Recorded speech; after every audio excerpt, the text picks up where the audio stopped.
Never dated anyone outside of my race, and it's not because I wasn't around them. I mean, like I said, when I got to third grade, my elementary school was very diverse. My high school was diverse. I went to the University of Houston. That's the melting pot. That's what they call it. The melting pot is some of everybody there. But I also was really only attracted to black men. And what's crazy, I really was attracted to guys who kind of favored my dad. My dad was light skinned with light eyes, and that's kind of what I saw as appealing. I know I told y'all last podcast that me and my husband were in the same place at the same time lots of times. But I think I didn't pay attention to him because he was chocolate. and I was kind of color struck. I was kind of, I want somebody that looked like my daddy.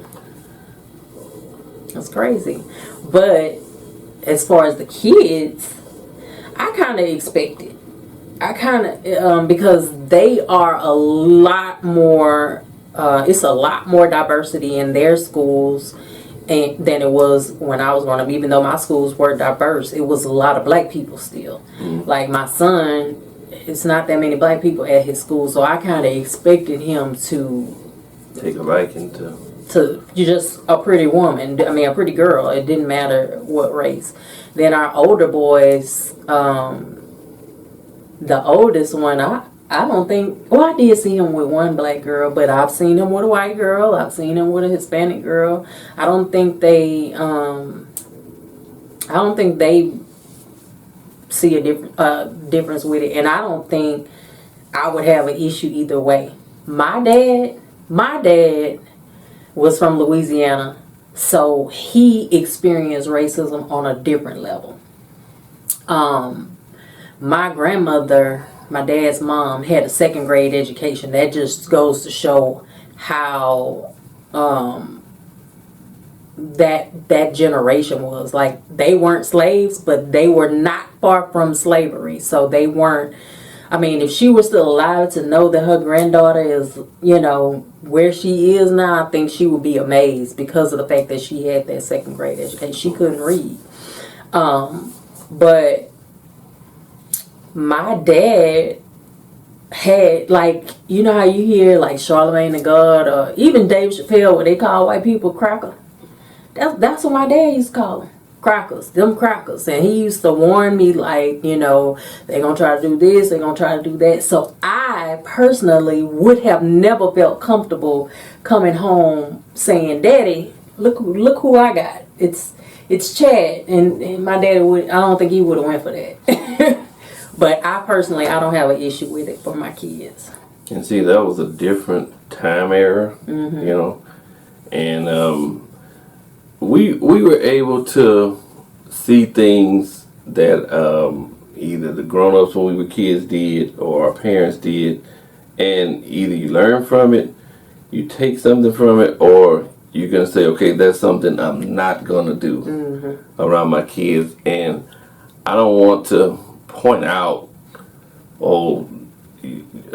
what your race is in a way that my kids will think something's wrong with it.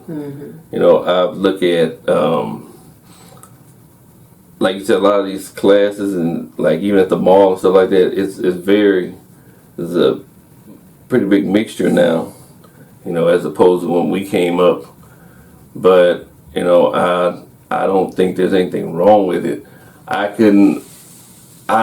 never lived that life dating wise to see or know what type of hard times come with it. Like I think back, like off the top of my head, that